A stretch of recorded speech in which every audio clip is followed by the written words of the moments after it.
Hello বন্ধুরা, study motivation YouTube চ্যানেলে তোমাদের সকলকে স্বাগত। আজকের আলোচনার বিষয় হলো বাংলা রচনা কবাডি খেলা। ভূমিকা: আমাদের দেশের জাতীয় খেলা হলো কবাডি বা হাডুডু। এই খেলা সম্পূর্ণ দেশীয় খেলা।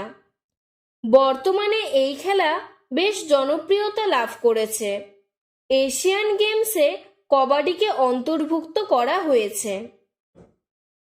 খেলার নিয়ম: যে কোনো খেলার মাঠে 24 হাত লম্বা ও 20 হাত চওড়া বিশিষ্ট একটি জায়গা বেছে নিয়ে তাকে সমান দুটি ভাগে ভাগ করে ঘর কাটা হয় এবং দুটি ঘরে দলের খেলোয়াড়রা দাঁড়ায়।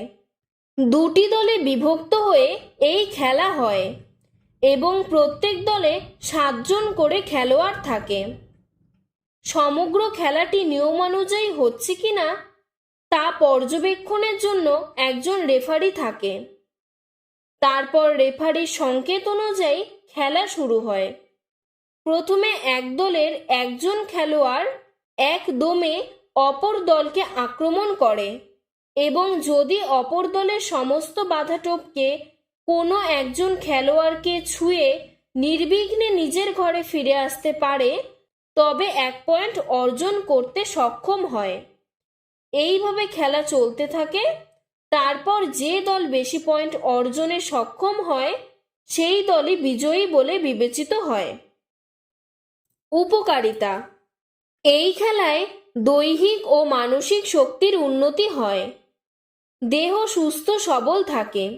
যেহেতু দম বন্ধ করে প্রতিপক্ষকে স্পর্শ করতে হয় তাই খুব পরিশ্রম হয়। দম বাড়ে এবং শ্বাস প্রশ্বাসের ব্যায়ামও হয়। উপসংহার: এই খেলায় কোনো সাজ সরঞ্জামের প্রয়োজন হয় না এবং তেমন কোনো অর্থব্যয় হয় না, তাই গ্রামের অত্যন্ত গরিবরাও এই খেলা খেলতে পারে। বর্তমানে গ্রামের পাশাপাশি শহরেও এই খেলা বেশ জনপ্রিয়। আজকের ভিডিওটি এতটুকুই। তোমাদের যদি আরও এরকম অন্য কোনো রচনার প্রয়োজন হয় কমেন্ট বক্সে জানাবে, আমি সাহায্য করার চেষ্টা করব। ধন্যবাদ।